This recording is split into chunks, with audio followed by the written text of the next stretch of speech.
y'all. I'm April. And I'm Caroline. And this is your Bloody Happy Hour. Caroline, are you ready for this? This is your newest guilty pleasure. It's the bloodiest part of your week. Did we say something about it also being happy hour? Show did. Because we're about to be sipping on some murder. Bloody Happy Hour.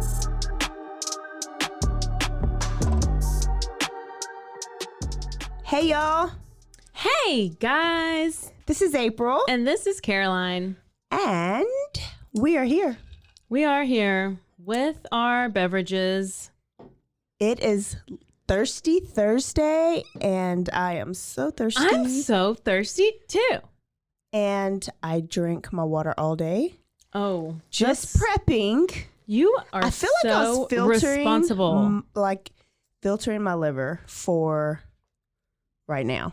Well, I'm actually very proud of you because that's a very responsible thing to do, and I didn't. But I've coached my liver very well, so it knows what to expect. And your check liver light will just come on when you need to give it a little bit more attention. Yes. Yay! So it's happy hour, and it's a little bloody today. It is. And first, what are we drinking? Well, and what are we doing? It's always our go-to. What is that? I feel like this is like our reunion drink. Like if I'm ever hanging out with Caroline or any of our former coworkers, we are drinking some Deep Eddies. Deep Eddies. We are deep in Eddie. You act maybe deep, real deep. Real deep in Eddie. She has lime and I have some lemon. Lemon and lime. Look at us. We are already perfect for each other. Yeah, either way, it's going to be vodka. Except for that one time when it was whiskey. So never mind. So episode 1, I think they need to know what Bloody Hours. Bloody Hours? Bloody Happy Hour is going to look like. Okay. Because I think they're going to be hooked. If they're not hooked already, I'm pissed. I mean, they can't be. It's episode 1, remember? Yeah, but we're already so great, I think. But, okay. I think they already pressed subscribe. For sure. So it's going to look like weekly episodes. Every Thursday. When you're really thirsty. Yes. It's like Taco Tuesday, Thirsty Thursday. They're very important days of the week. Oh, probably the most important. The most. And these episodes will drop. And all you got to do is click and listen. And it'll be every Thursday. But some weeks it may be like a quickie, right? So yes. Episodes will be about an hour, but we may have a quickie episode and it'll be just as juicy, but it's a quickie. Sometimes those are the best. Sometimes those are the best. And then we will trade out. So today I'm telling you an amazing story, but next week it's Caroline's turn. And we'll go a little bit, talking at the beginning of each episode because we have to update you on our life. And if you don't want to hear about it, then that's fine. Be rude and just skip ahead, but stay here. Fast forward. Because we guarantee when we get to the story, it's a great story. So I have this, car that I drive. Do you have a car you drive? And the little hatchback thing, you're supposed to push a button and it opens up. Yeah. Well, she has a station wagon. That's what she said. I have a station wagon that I started driving. Not really. And I wouldn't be a friend. Sometimes it doesn't open. Like you push it and it's like beep, and it does not open, which is confusing. But so then I got to go open it. Well, I was taking out my weights out of the back of my car because I'm so fit, and I was taking the weights out because I was driving, whatever. So it didn't open all the way. So I'm like leaning in there to grab the weights to pull them out, and then I am exiting, and I hit my head really hard on the little hatchback because it didn't fully open all the way. So I may have concussion symptoms. Oh, traumatic brain injury. I may be in concussion protocol right now. Just so you know. Okay. I'll watch your eyes. So if I have slurred speech, it's because of that. Not because of the deep eddies. That's where this whole story has a point. Yeah. I came full circle. Okay. You see how I put that together? So she's justifying her slurring right now. Basically, that's what that was. From a traumatic brain injury that she got right before she walked in? Yes. So should we tell them where we are recording from? Sure. Waco. What's up, Waco, Texas? Waco, Texas. Who doesn't I think love there's other Waco? Waco, so I don't want them to be confused. Oh. Waco, Texas. We have been famous for what? What have we been famous for? Let's see. The Branch Davidians, Yes. David Koresh. Yes. I'm sure you've seen was it Netflix series Waco? Yes. That would be us. I think my brother was named after him, but go ahead. I wouldn't be surprised. And we have the Baylor thing. I don't know if that's that big. Baylor, period. I mean, Baylor. On and off, Baylor's had some good. Like well, we've national champions. Hello, Baylor basketball. Yes. We have that. Yes. We have Magnolia. What else happens here in Waco? I think that's it. And then there's us. I mean, And then there's us. So we're like next on the list. yeah. I mean, I feel like. Besides the Lake Waco murders. Oh, yes. How could we forget? So we I have feel like- outside lives. Yeah, What we do you do. do besides podcasting? Well, the list is long. She's real busy. She is Let's a see. Let me joke. just see what She's a I've jack of all dabbed trades. my toe in. Is that how you said? Yeah. Yeah, dip my toe in the water of... Okay, anyways. I've talked about my feet twice now, so let's not do that again. But I did get a pedicure. Anyway, so I'm a substitute teacher. I'm a trainer. I sometimes do Uber Eats deliveries. What? Yes! Postmates and Uber Eats. But your real passion is dogs. And I dog sit and I house sit. But you know what's great about this house sitting thing is like I'll watch the dogs, but then sometimes I'll stay at the houses and you know, I got some nice houses I'm staying at. So, and they let me bring my dogs over there too. So I'm like, I got a whole pool situation. I got a big old house. I get it. I mean, it's great. It's a great gig. It's a great gig. And I walk dogs. I don't know. I'm sure I'm forgetting some of my other things that I do, Yeah, but it'll come. I babysit. You know, that is, I do not condone that one. But let me tell you, when I babysit, it's only for one person with their two kids who, when I get there, basically it's They're bedtime sleeping. and they go Okay. to sleep. And so I'm just sitting there watching TV. So it's easy. Nice. I don't do anything else though, except, do I? No. I mean, and now you're a podcaster. And you're about to be real famous. And yes, I always tell my campers, because I teach boot camp, and I always tell my campers, these are the 5 things that I want to be. I want to be a podcaster and a backup dancer and a this and a this and a this. Wait, you're a famous TikToker. And I'm a famous TikToker. I did TikTok all summer last summer because I was training 2 girls in high school.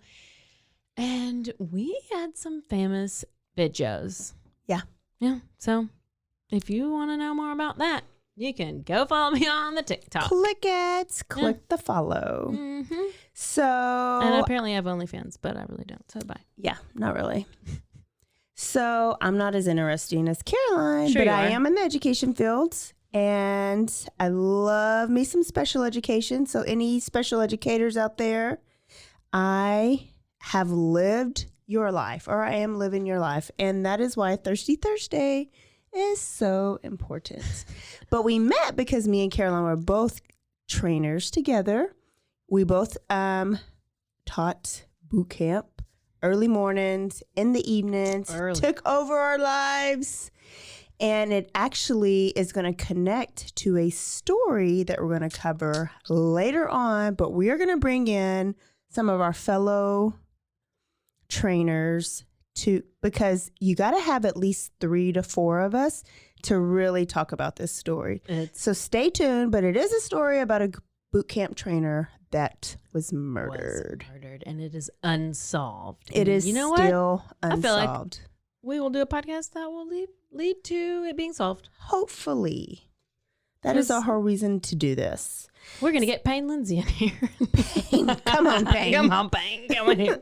So, we bonded over a lot of things. Deep Eddies being one, or just any alcohol. Yeah. But also, we'll talk about a lot in the podcast is Caroline is now divorced, but was formerly married to somebody that the first time I met him, I called him Ted Bundy. 100% true.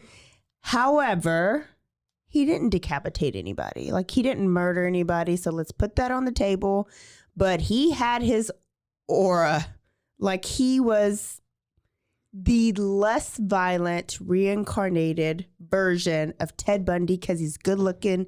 He was smooth. He was a compulsive liar. He was a narcissist, and he did nothing wrong. But now they're divorced. He would be a totally different person to my friends and versus to me. Yes. So I didn't see any of it. Yes. Yeah. So I made Caroline start listening to these true crime podcasts because I felt like she would see the monster in her husband if she heard about it all the time. So then she became obsessed. It's true. And we're here. And here we are. Yay! It really was my way to sucker her in to be my co-host. And mission accomplished. All planned out. Love it. What a great planner you are.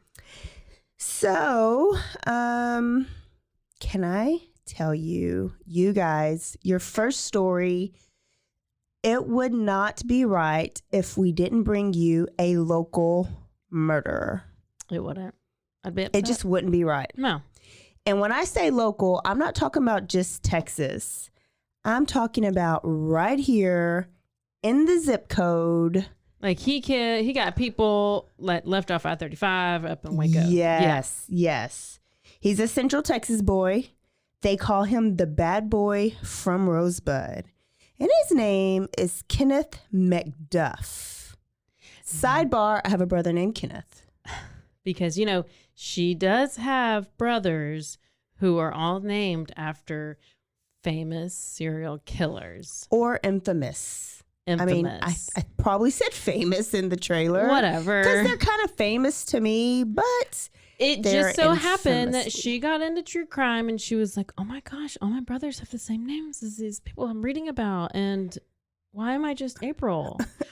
Who's the April serial killer? Why in the hell ain't I Eileen? I mean, you should have been Eileen, or maybe you're the serial killer. I don't know. I feel like you wouldn't be, but maybe there's an April out there. All the Aprils, if you got a little serial killer game, I cannot wait until you are founded. I mean, but I will say I was in 5th grade when I realized my brother, I have a Jeffrey, I have a Kenny, and I have a David. Jeffrey, Kenneth, and David.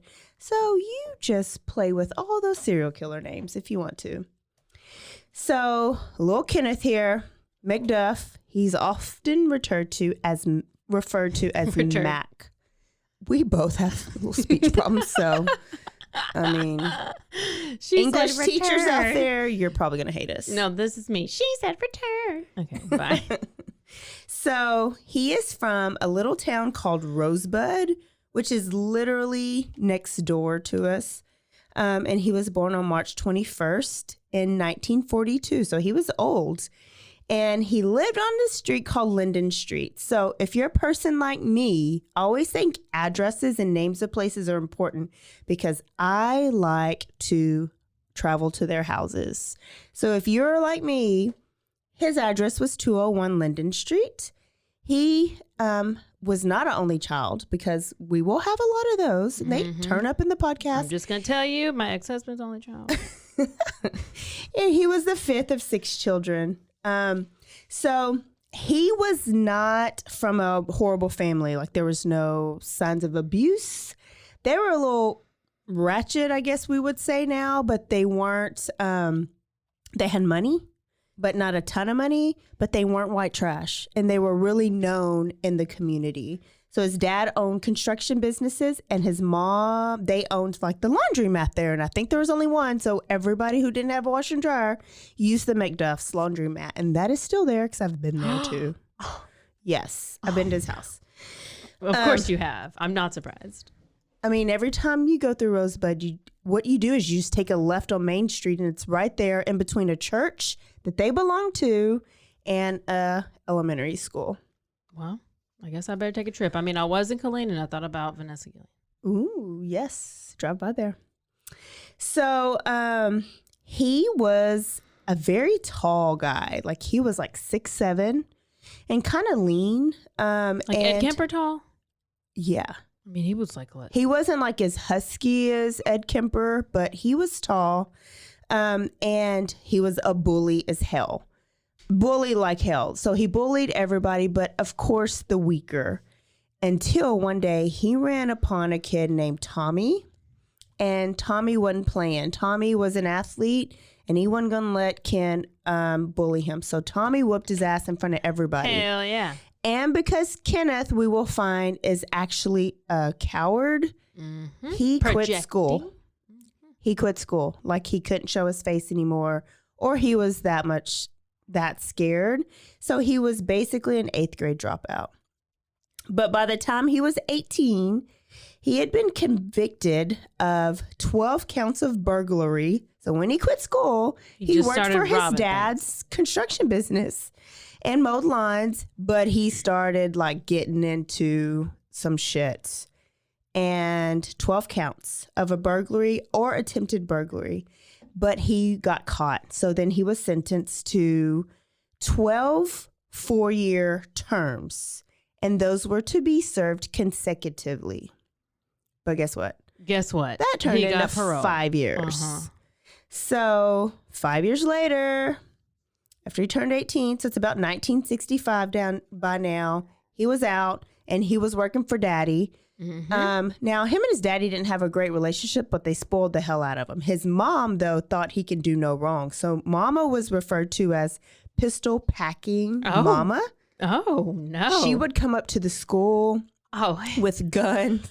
She stopped the bus driver for kicking him off the bus, held a gun on him. Like she was would kick ass behind her kids. Oh, but that's never a good sign. Especially when the kids were wrong. So according to her, Kenneth could never do no wrong. Yeah. Oh, I mean, listen, there's a lot of similarities in these stories to my ex situation. So he was paroled, right? So by 1966, he was working for his dad, and he friended this guy named Roy Dale Green. And side note, my best friend Erica's uncle was real good friends with Roy Dale Green. That's why I love Waco Town stories, because so many connections, okay? So he was from Marlin, and they worked together with the construction business. Well, he has 3 names, so I already know this. I mean, that's a legit name. Roy Dale Green. So this was August 6th, right? And they just got off, and they were looking for something to do. So they decided to get off work, shower. They went by 7-Eleven because those are back, but they were gone for a long time, but they were in back then. And they got some Schlitz malt liquor beer. Oh, that is the worst. I can't. And they hit the road, I-35, to Funky Town, also known as Fort Worth. And they didn't make it all the way to Fort Worth because they stopped in this little town called Everman. Oh, I thought you were going to say West. No. They didn't get kolaches today. No, they didn't. No, they were in Everman. And I guess back then, like when you backroaded, you would go near the local high school because that's where just people hung out.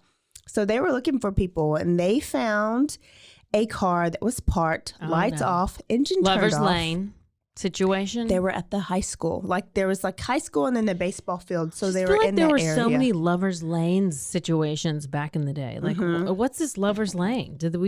People still do that? I don't know. I don't. Well, I mean, we have Lover's Lane. I would love to be invited to Lover's Lane. If there's a Lover's Lane, please send Caroline an invite. She just wants to see what it's about. To Lover's Lane. Sweep me away into this. To Lover's Lane. And that's not okay. Now that I'm thinking about it, maybe I don't want to go to Lover's. Yeah, Because you said like you go do a little drive by the lake and you park and then you're like just making out in the car and then you get murdered. That's what all these kids would do. Yes. But I don't want to get murdered, so I'm too big to put in the trunk anyway. So anyways, continue. Okay. So that is kind of really what happens this night when he runs into these kids. But it's 2 guys and it's 1 girl. Oh. Robert. Robert. You know what that's really going on. These are high school kids. Robert and his his cousin Marcus, who was visiting from California. 2 girls, 1 cup. No, what? And then a girl named Sue. Sullivan. Oh, no. Her last name was Sullivan. Okay, well, that's her name was Edna, but they called her Louise. And it was supposed to be a double date. Okay, so there's supposed to be a girl named Rhonda with them. But Rhonda said, I'm not feeling good. She and she stayed at home. She had to do her hair. She had to wash her hair. She had to wash her hair. She actually faked ill and she stayed at home. And thank God she did. Because when Kenneth saw them, he grabbed his gun. His brother's gun was in his car. Probably his mom's gun that she used to attack the school bus. Mama gave it to Brother Lonnie and Lonnie gave it to Kenneth. Kenneth told Roy to grab the stick that was in the back seat. The stick was like this broomstick. It was like 3.5 feet long and it was shitty and crappy and jagged. A broomstick. It's a broomstick. From a broom with straw. But there's no broom on there. It was just like the stick, the wooden stick. Yeah. These murders are also known as the broomstick murders. Oh, I can only imagine what. He goes up to the car and he tells them, "Get out, or I'm going to shoot you." With my broomstick. And Roy is he's just thinking this is still a joke. Is he so a little he's kind of waiting for it. Sus? He a little slow. He's a little something. Okay. Or he's faking it. He could be But I think he was real, as innocent as they proclaim him to be. So all the kids got out. He puts them all in the trunk of their own car.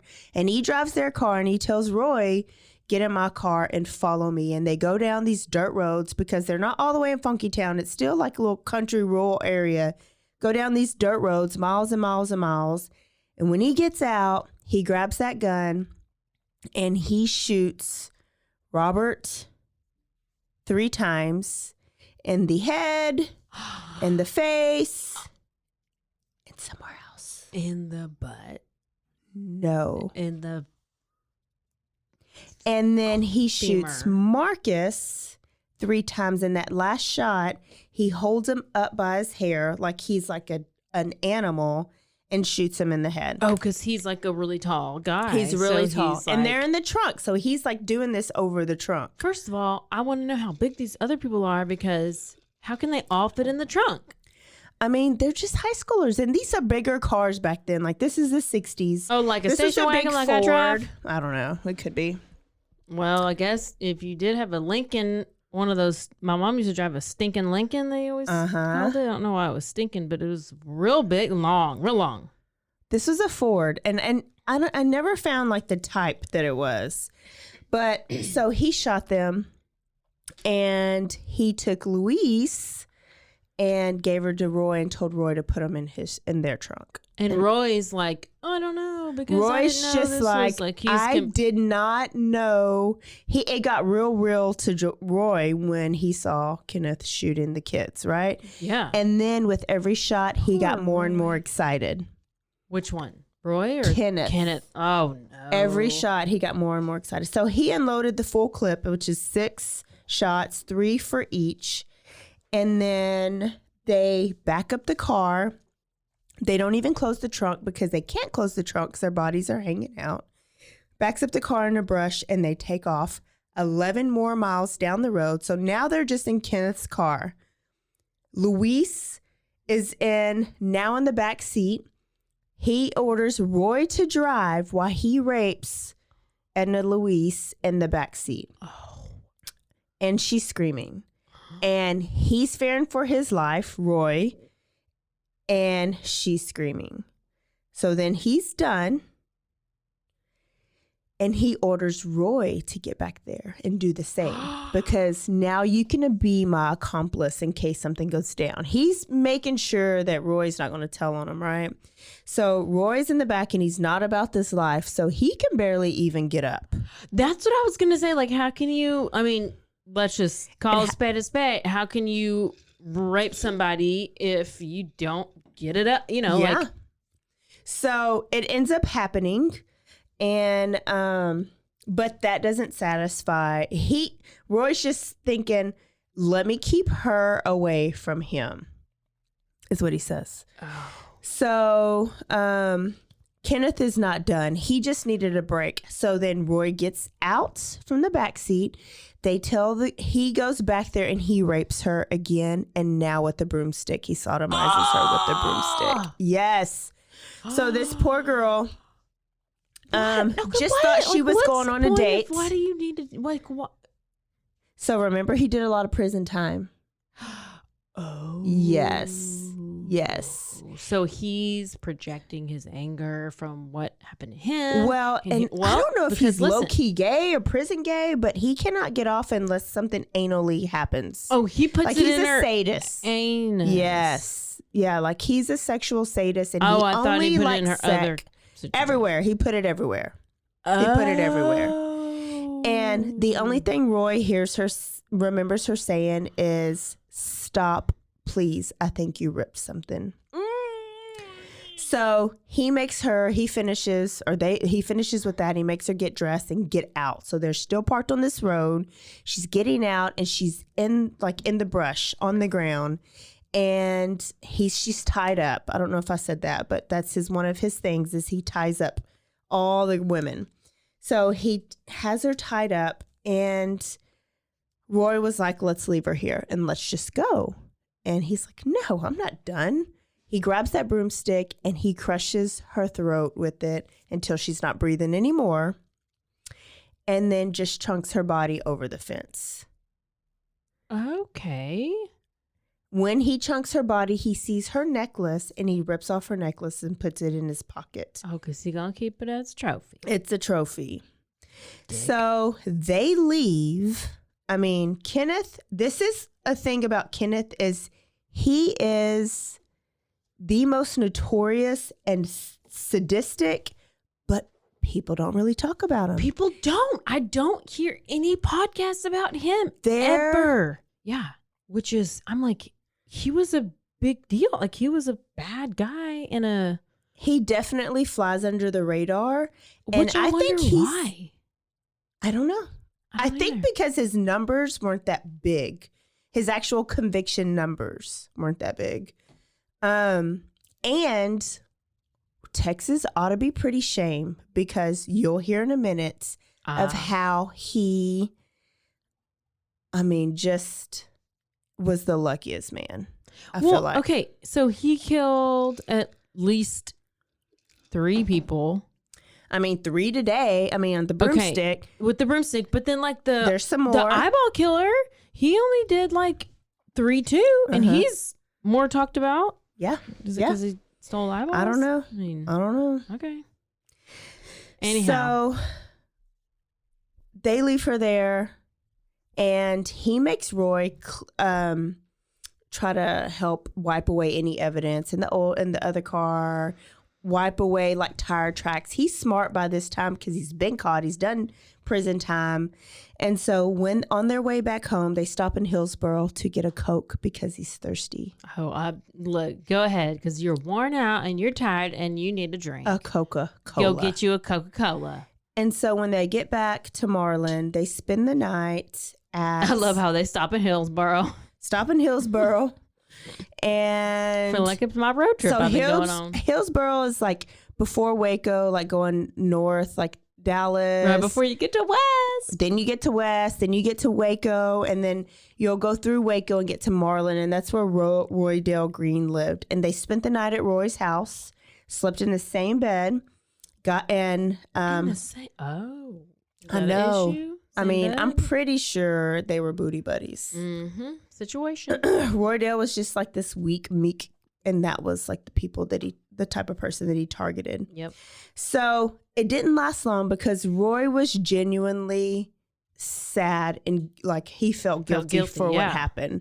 So Kenneth McDuff, that next morning, they buried the gun that they shot him with, right, by the garage. Yeah. They cleaned out his car, and then he had a date with a girl named Joanne. Oh, Joanne, I would love to hear from you or your family.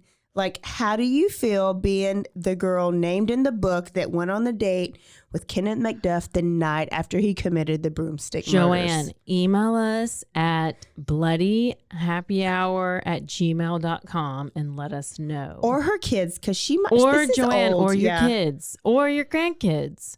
Surely they know. So when Roy saw it hit the news, he broke down and he confessed. And he Poor ended up Roy. testifying against Kenneth McDuff, and he was tried and he was sent to jail. Well, Roy only did 13 years. At first, he was deemed like a sadistic killer, but then they soon found out that it wasn't him. Kenneth McDuff was the mastermind. So here is where it gets crazy. oh, Roy's in hell. jail, right? Mm-hmm. Kenneth McDuff gets convicted and he gets sentenced to death. Good. And back then, it's the electric chair. Yes. Okay? Shock him. Shock him up, babe. Do it. Get him. Do it. Texas justice system, right? Yes. Except for He gets off and we're paroled. Let me guess. crowded. Oh, I'm shocked. So they start letting inmates out. Like if you're white collar inmates, Yeah, like small if you misdemeanor sweep inmates, the floor correctly, great. then you get to get out. If you don't So slit anybody's throat while you're in there. Then the death sentence, the death penalty was deemed inappropriate.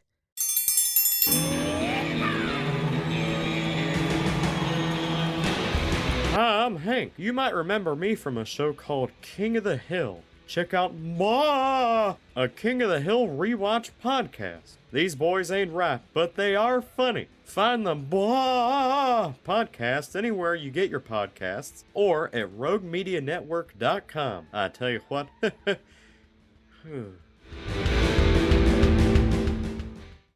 And then it got like reduced. Yeah. I mean, he had like multiple, like he was going to die Yeah. twice. In 1969, The hell? he came within days of getting killed. And then in 1970 again, but he never got killed. Do you know how much power that gave him in his head? Ugh. And then his sentence was commuted to life, but not life without the possibility of parole. Because those lives that you stole meant nothing. Nothing. Right. Yeah. So when he finds out he has life, they hire this big, badass, hotshot lawyer, which he had to have changed his name and leave. His name is Gary Jackson. Gary Jackson, where you at? I hope you're not black, Gary Jackson. Gary. I don't know. Yes, I think I'm related to Gary Jackson. I hope you're not black, Gary, because this man was a big racist too. But so Gary was on this case. Can you tell them that you're black? Oh yeah, I'm black. I'm half. I think I am too. We think Caroline I'm is pretty too. sure. Even though Ancestry.com told me I'm not, I'm pissed about it. I think Because her there's no dad way. probably changed the results. Sorry, Billy. Sorry, Billy. I think he was Tell probably Dee Dee covering because his she's track. probably listening. Sorry, Dee Dee. So, GD, tell my dad. Oh, she's listening. What's your mama's name though? Mosey. Who? Mosey. Mosey. I'm sorry. She really only listens to like Fox News and all the Republican podcasts. She shared our page and she was like, if She y'all like did. this true crime shit crap, then listen. It is not crap. It's not. It's amazing. It is pretty legit. And insane. So this lawyer like works. I mean, he does his job, right? Yeah, I And mean, I have a he- defense. We know somebody who's a defense attorney, Yeah. and they are not liked people. Yeah. I mean, I like him because I don't know about who he defends, but Yeah. I mean, he that's does just his the job. role. Yeah, that's your job. So he makes up this story about Roy Dale Green actually being the killer. And so every time course he does. Kenneth McDuff goes up to parole, they present this story. And, only one time in all these times did somebody even believe that story. But all it takes is one time. So eventually, listen, they had to get 750 inmates out of jail. They were paroled each week. Like that's how overcrowding our prisons were at the time. They need to build the bigger So prison. every time Kenneth McDuff's file, it just really didn't come across. So This motherfucker got out. This guy named Chris Mealy, and I feels like his name needs to be said. He is the one that was the deciding vote to parole Kenneth McDuff. Well, he needs. And then you know what he says after everything? He goes, well, I'm human. Are you? And I make mistakes, and I wish I could take it back. Oh, I'm sorry. I'm sorry. But you can't. So why don't you go pray about it? So 88 inmates that were on death row were commuted to life at this time. 88. Death row went to life. 20 murderers got put out on the street. Got put back out on the street. That's a good safe. So McNamara, we know that because Sheriff Parnell and his brother was Mike. And then there was Sheriff Larry Pamphlet. They were basically like the White of that time and this time. Tombstone. Like they came in and they are true police, caring investigative police, right? They knew what Kenneth McDuff we need was to get capable him of. on here to talk about this. I cannot wait. So look at the inside of my book. Hold on. I did this book for my book club. I have a crime and wine book club. Who is that signed by? Parnell McNamara. He came to my book club and he told us the story all about Kenneth McDuff and all this bullshit that's happened about him getting out on the street and how he never should. So you already got the goss. Yeah. You got the tea. But if we can get him in here, we'll definitely do a part 2 to this. Oh, for sure. So McNamara said, he will kill again. I don't care if it's 3 days, 3 weeks, or 3 months. He will kill again. And come to find out, it took 3 days for Kenneth McDuff to kill somebody. 3 freaking days. Wow. He was real thirsty for some blood. Already back in jail within months because of a terroristic threat. He was known to be pretty racist, or he'd make a lot of racist comments. And so there's these teenagers in Rosebud hanging out, minding their business. He chased one down an alley with a knife, threatened to kill him, and went to jail because that was a terroristic threat, and then was paroled and free to kill again. What? Like, the luckiest man alive.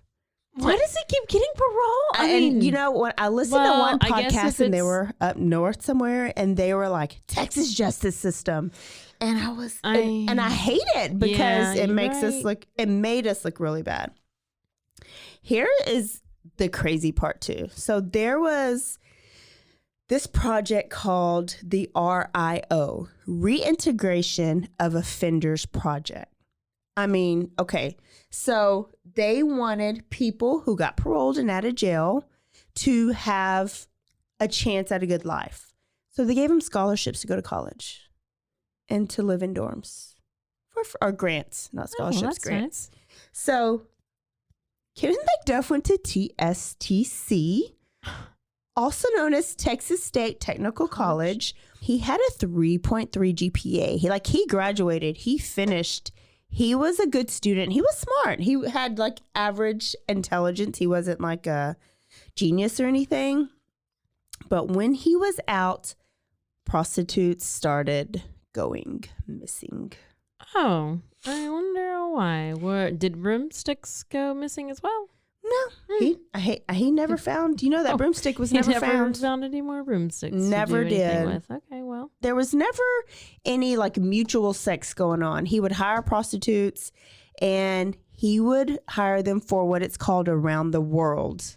He would pay them for around the world. I don't. So every hole. Can you describe that? Every hole he had to penetrate. Okay, so that would be the mouth hole, the vagina hole, and the butt hole. I just wanted to make sure I knew what. And so when he paid them, this is what they're agreeing to. And that's fine, I guess. I mean, yeah, I guess they're like, okay, let's do this. But game. He was a sadist, so he could only enjoy it if they were crying. And hurt and screaming. Real ugly about it. So, and then he would only go after the prostitutes who were just kind of smaller and weaker. So have you ever heard of the Cut here in Waco? No. I'm too bougie for that. Oh, okay. Well, the cut with my station wagon. is on Highway 77. Oh, I'm definitely too busy for that. Well, I lived in Lacey Lakeview because I graduated from Conley. AF. And every time we got on Interstate 35, we would go down 77 and we got on I-35. Or you can get on Waco Drive that way. Okay? All right. So Well, that's you live the all the way Chicken like Shack. down and, you know how far we live from each other. Yeah, we're It's real like far. Driving like, In Waco terms, it's like 20 minutes. I mean, but it really feels like 4 hours. So that's where he hung out. And still to this day, you'll see prostitutes like walking on 77. There's this place called the Chicken Shack. That's where they used to hang out. There's this hotel. It's not great, right? Now it's actually better with regentrification and Chip and Joanna. But it's used to be a really bad place. Okay. Can I just tell you one more story and then I will stop with my stories? Go. Ted Bundy took you there. No. The cut. No. This is today what happened. Today happened. Okay. This today happened. I was Go ahead. going to Killeen. I was on whatever. And there was how many homeless people are here in Waco? Like I see one every now and then on the corner of a stoplight. I'm going to show you how this person, obviously I took a picture, which is real bad, but they were like, I thought they were dead at first. And I was like, I'm going to have to save a life, but I can't because I'm going to an interview. So I can't get out of the car right now. They were like eagles, like spread eagle. They're on the road? They're on like the corner, like, where they would stand to collect money. Yeah. Give me some change.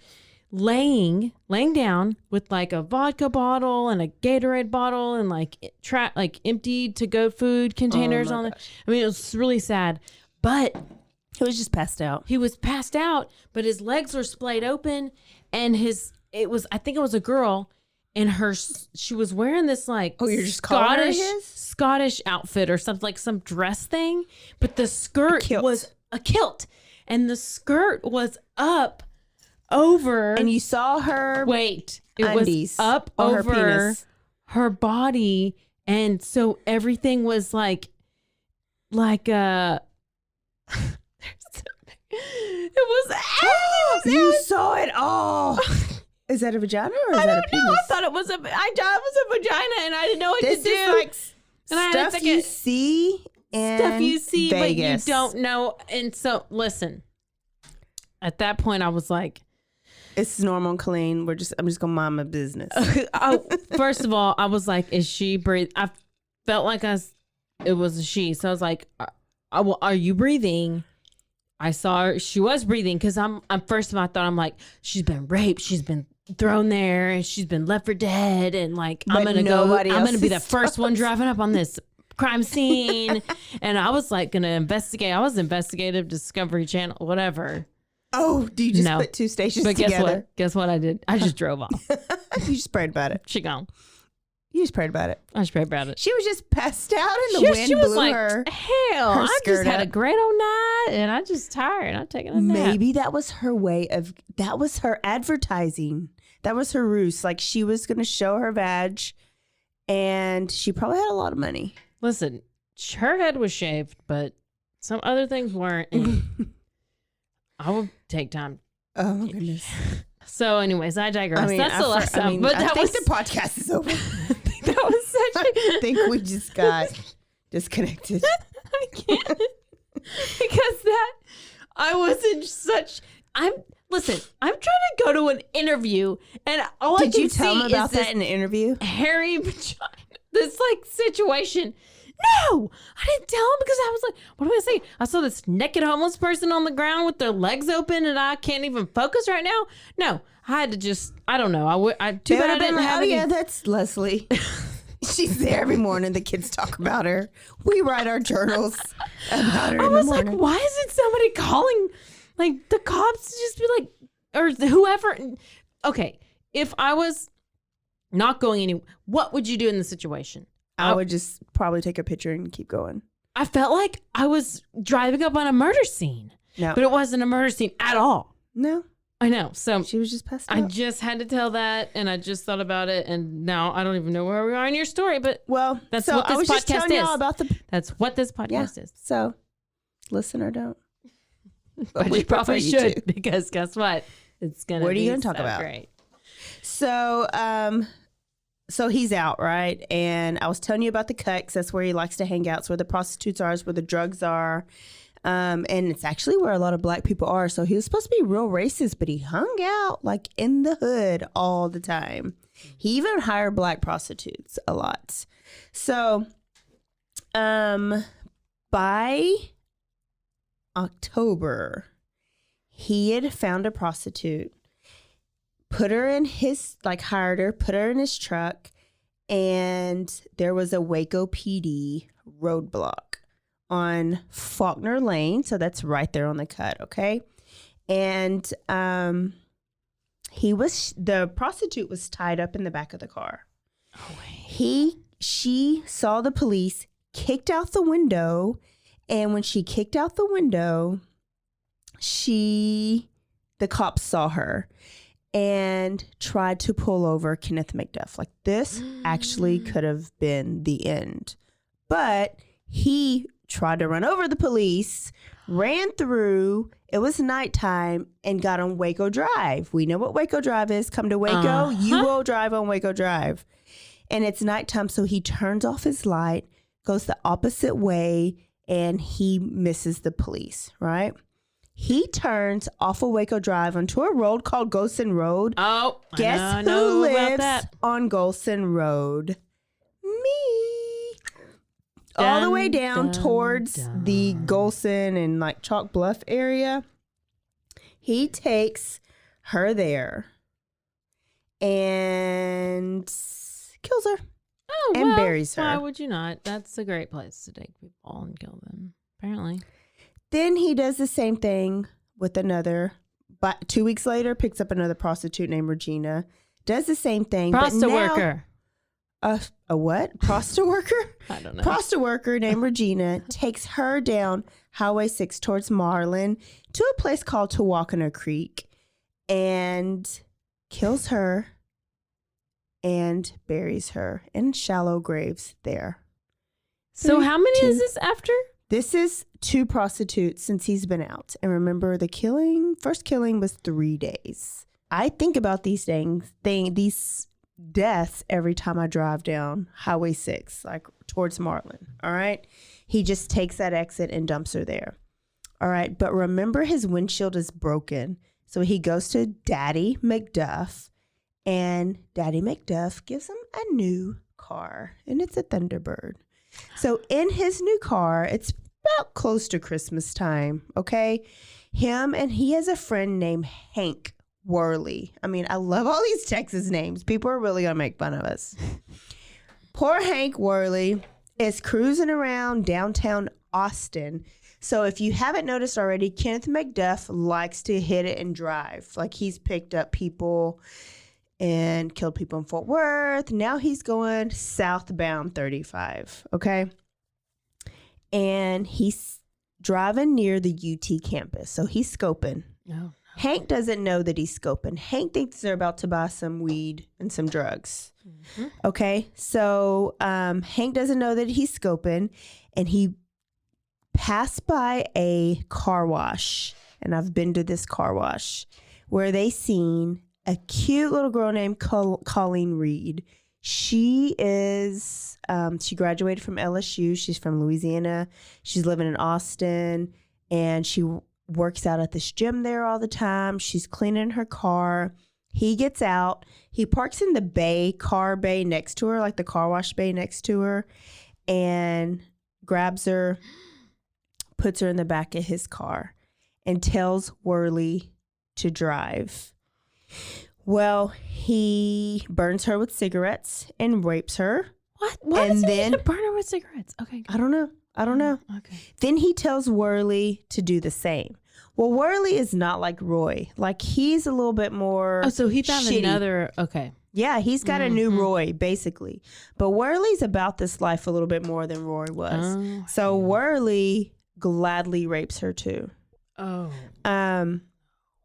And then it's McDuff's turn again, and he gets her out of the car, and he wants a blowjob this time. Of course he does. And she just knows she's going to die. So I don't know if she's just trying to express it or defend herself, but she bites him. And he basically beats her until she stops breathing. Well, Puts her back in the trunk,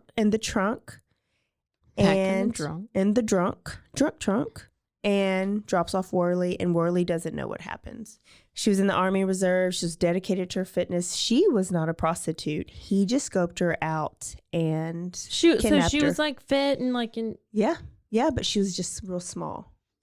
See, that's good. That's good that I'm 6 feet tall. Yeah, I mean, Ain't nobody you're gonna just mess with inviting me. them. They're gonna come get your ass. Oh, hey, ain't nobody gonna get me. No, listen. I'm too big for these people. Like 6 feet. Hell no, we gone. We We gonna pass her up. She's too big. She don't fit our profile. No, she can't fit in the trunk. She ain't gonna fit in her trunk. Mm-mm. Well, sweet little Colleen Reed did, and by February he finds a black prostitute. Remember, he don't like black people. Damn well, But he now sure will does. hire these black prostitutes, and he killed Valencia Johnson on Is TSTC. this the first black person he's killed? Yeah. So he's that we just- know of. He's all over the place. So he has no like MO or no like. His MO is weak. Like, not weak or innocence. Like, if you talk, because he hired prostitutes all the time. They talk shit to him, he wouldn't kill them. But like, if you showed a little bit of fear, he killed them. But what about, Ted Bundy had a type. He had a type, yeah. Yeah. So He had a type. No, these were like blonde girls, brunette girls, black girls. he does not discriminate. He killed her and dumped her body at the TSTC golf course, which actually just closed down just a couple years ago. The last time she was seen was knocking on McDuff's door. He lived in the Sabine Hall on TSTC campus. So imagine me working at a high school and we take our kids to a tour at TSTC, and I'm not asking about financial aid or scholarships. What you asking about? What you asking about? Which is the dorm that Kenneth McDuff lived in. For sure. And everybody. We're gonna go tomorrow. We're gonna go tomorrow. It's gone. Oh hell! It's gone. Well, that's unfortunate. So February, right? And then there's another girl. So he had a job. So I'm telling you that Kenneth McDuff looked good all the time. Okay. He always fixed himself up. He always had money, and he always drove nice cars. But I didn't told you not one thing about a job. He was just kind of spoiled. But he did work at a Quick Pack for a little bit with the girl named Melissa Ann. And when he kidnapped her, she was pregnant. She was 22. And he drove her car to the Fort Worth Dallas area, dumped her body, and she was later found. Oh my gosh. So how many people is it now that he's killed after he's been paroled? So you got Brenda, 1. Then you got Regina, 2. Then you got Colleen, 3. And now here's Melissa. So that's 4. Oh my. The McNamara boys. So there's Parnell. We know Parnell now because he's still our sheriff here in Waco. But he had a brother named Mike who died, I believe, of cancer. And I think it was his little brother. They knew, like, these girls were going missing. They knew it was McDuff. It had McDuff's name written all over it. They even knew the girl in Austin, Colleen, was McDuff. They just needed to prove it. So they were behind the scenes trying to figure out who was the friend that was with him so that they can get that friend, right? Because they know who the type of people that he befriends are weak ones. And so once they get him, he'll sing like a canary. So McDuff, by this time, remember, he's run from the police. These women have gone missing. He killed somebody with Hank Worley. So he leaves town and he goes to Kansas City, Missouri. And now he's living under a name, Richard Fowler. And since he's been gone, Hank has talked to the police. And Hank sings like a canary and tells them everything and shows them everything. But Hank, remember, doesn't know where the body was because he dropped off Hank before he buried the body. So can you imagine being a coworker or watching America's Most Wanted? Because this is what happened. Fox used to put on America's Most Wanted. A guy just watched it and saw Kenneth McDuff on there and said, that looks like my coworker, Richard Fowler. Well, he calls Kansas City police. The fingerprints match, and basically they arrest Kenneth McDuff on his way to work. He had been in Kansas City for a little bit, and it was Parnell McNamara, Mike McNamara, Larry Pamphlin, that was like the Marlin police chief back then, and he goes to trial for only one murder, but they knew they could not let Kenneth McDuff out again. So he gets the death sentence. Dun, dun, dun. What sucks is by this time, it's just the lethal injection. I wish you would have got the electric chair. He missed the electric chair twice. Why did he get so lucky? He just, all you have to do is create a little bit of reasonable doubt. And they gave him a stay. Lawyer who did it, yeah. Yeah, and then they gave him a stay. So he kind of knows it's the end, but he feels so powerful that he was there before and didn't get electrocuted that he's not talking too much. But eventually he does. And he leads them to all of the bodies because they know these girls have gone missing, but they've only found the body of the one that worked at a quick pack store, Melissa, in Dallas. So while on death row, he leads them like within steps. So he tells them, take this exit from the road, walk 40 steps, and here is a body. So that's what they did, and they found Brenda. And that's what they did on Golson Road, right by where I live, and they found Regina. And there was little grave markers. So on the one on Golson Road, there was a stick and a Coke can on the top of the stick, and that was him. Like that was his Coke grave. can because he liked to stop for the Coke for that first time. Yes. So I don't know if he went back and visited the graves because he never really truly told his whole story and admitted everything. So, but he told them where the bodies were? Yes. But he didn't. How is that not admitting? I mean, he did, but he wouldn't, like, Jeffrey Dahmer told everything that he did. Was a little. Yeah. I only watched felt that bad. movie. He felt bad for what he did. Like, he had a little guilt. Yeah. Kenneth McDuff was like, oh, this wasn't my problem. Yeah, this was my problem. It was somebody else. It was John Ray Duffy or whatever the other guy. What was his name? That was it. Everybody just got confused. That was it. So listen, they found Melissa's body. They found Brenda's body. They found Regina's body, but they still have not found Colleen. And this family who lived in Louisiana has been mourning for their kid for forever, right? It's been years. Finally, Kenneth McDuff says, I'll take you to her body, but I have to go because you're not going to be able to find it. Bet. So they tried and they couldn't find it. So guess what? Kenneth McDuff got to go on a field trip. Oh, I bet he did. And he took them to where she was buried. They dug a little bit, found some teeth. Then they found some bones, and then they found the string that she was bound with. And that every body that they found was tied up. And that was it. Like, that family finally got to bury their daughter.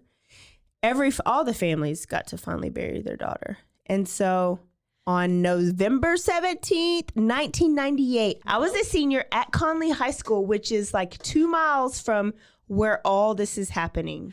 Were you into everything at this point? Listen, my best friend Erica knew more about what was going on than I did. But we went to Tawakona Creek because we would back road. We would back road with our Bud Light cans. Oh, hell yeah. And I went to Farm Mill Road, but I wasn't. episode. Like, so I was visiting. She probably popped my cherry on visiting these places. Thank you, Erica. I didn't really remember that until I was researching this story. So November 17, 1998 was his execution day. They tried to tell him to repent, but he said he didn't believe in God. And he was just like, I can't see myself floating on a cloud and playing a harp. And everybody was like, well, we agree. His last meal was this is what, quote unquote, hamburger that resembled a steak. Here in Texas, we call that a hamburger steak. Okay, so at 6:08 p.m., his team came in, strapped him to a gurney. Parnell McNamara was, of course, in there to watch this happen, along with the broomstick murders, one of the boys' dad. His name was Jack. And McDuff's last words were, I'm ready to be released. Release me. He is right now buried in Huntsville, which is towards Houston. And all he has is an X on his grave, his inmate number, and the dates 11/17/1998. No one ever picked up his body. So his mama that loved him so much and paid all this money for a lawyer, in the end, never picked his ass up and buried him. Hell. And she went to the school bus and everything. She did all the things, but when it was time, she never picked him up. So it's been 32 years by this time, from broomstick murders to when he gets executed, that the dad of the broomstick murders is like, I've been waiting 32 years for this. Yeah. Do you remember Governor Ann Richards? Yeah. She actually tried to kind of undo some of the bullshit, Texas. And so she started this task force where everybody that was on parole, basically you're going to go to jail if you commit another crime. We're not going to. So I think we've been trying to undo Kenneth McDuff's, what he did and how he made us look as a Texas justice system. We've been doing that ever since. So we've been killing all the innocent people. People are all just on death row just to be on death row. Well, I just still don't know why it's not more of a known, or talked about murderer. Maybe it will be now. There's only 2 books, Bad Boy Rosebud. Okay, well, you know how many books I read? Listen. None. Let me just tell you, I bought a book called Procrastination, how to not procrastinate. And guess what? I procrastinated and I didn't even read it. That helped your life. I know. So it's depressing. Well, Gary Laverne put out this great book. But there's not really a story behind them. It's just like this podcast was, chunks of information, things that happen. And then at the end, it all gets put together. And I think it just doesn't tell a good story. And it makes you scared. When you go to jail, when people get sentenced to death, you want them to get put to death. What's crazy about him, when he was finally put to death, there were no picketers. It's like abortion day and there's no abortion picketers. Well, death penalty day, there's always picketers and anti-death penalty people. Yeah, and there was one person. Was it just not talked about? Because no, people were like, he needs to die. Oh, okay. I see what you're saying. He needs to die. He should have died. Yeah. In 1960 something. I feel like they would be okay. I see. They were like, this is why we have the death penalty. Oh yeah, this is it. So, anyways, I really feel like we've been trying to undo that wrong for a long time. So there's Kenneth McDuff. And he's a piece of shit. Yeah, But he's also the luckiest guy ever. How many times? There are so many things that I skipped over that he did while on parole. DWI, didn't go to jail.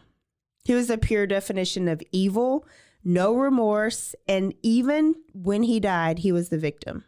He blamed it on his dad. Sure, he was dealt a bad life, and he was spoiled. Wow. Well, so there's Kenneth McDuff, and that was a long podcast, but I don't feel like it was that long. I thought it was really good. I thought you did such a good job, April. Well, thank you. You're welcome. Everybody out there should think so too, and they should just go give us a 5-star rating. Yeah. And they should just click subscribe and follow so you can listen to Caroline next week, because today I had on the strap on. Yes, she do. Next week, Caroline. I'm wearing it. Got it on. I can't wait. And okay, you can find us on, oh my gosh, we're everywhere. We're on Twitter. Bloody Happy Hour is our handle. We're on Instagram at Bloody Happy Hour. We're on Facebook at Bloody Happy Hour Podcast. This is what we really want, is not only for you to follow, subscribe, and follow us on all those other things, but we want your emails. We have had an email so far, one whole one, and it was pretty amazing. But any emails that are like creepy stories or just whatever, stories where you've encountered weird things or murders or sinkholes or I don't know, just random things. Email us at bloody happy hour at gmail.com. Everything is bloody happy hour. And this is at Gmail. The email's at Gmail. This is what I want. Waco people, I want to know exactly where her body was found. Yes. On Golson Road, just because I live there and I know the store that they met at. So any more things that you can tell us that we'll be able to know here in Waco Town, that is the best. So if you were alive or you chased crime scenes like I do, tell me exactly where it was on Golson Road. I would love to know that. So email me and tell me that. Send her a pen. Send me. Drop your pen. Drop a pen. Drop a pen. Drop a pen. Maybe it's where I live right now. It could be in her backyard. She'll never know. I know. And I think this is how we should end it. Stay aware. Stay alive. And always be DTF. Or DTA. Don't trust anybody. Either or, it's a win-win situation. Bye, y'all. Bye.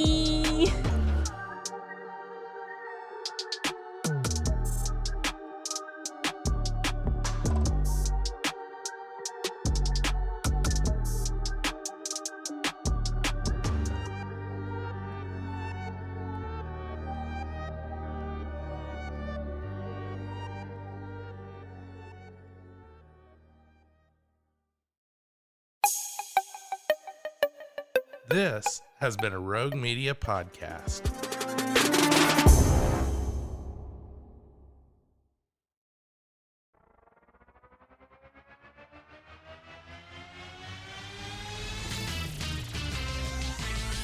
Frozen, heroes. Gonna tell you about frozen heroes.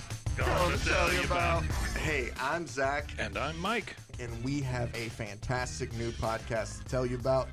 Bros, Foes, and Heroes. It's the two of us looking into the world of comics, breaking down some characters that you may have never heard of, and some that are just absolutely ridiculous. Yeah, so Zach comes up with a character each time, and I go into it just completely blind. I don't know who this person is or what their abilities are or anything, and basically I guess we kind of go over their origin story and just some of the ridiculous stuff that maybe, especially Golden Age stuff. Oh, Golden Age stuff is always the best, and we will make sure to highlight all of the shenanigans and just absolute weirdness of everything. Yeah, that's right. So subscribe today and follow us on Instagram at Bros, Foes, Heroes. And if you don't, I know where you live. Not really, but please subscribe. Frozen heroes. Gonna tell you about frozen heroes. Gonna tell you about.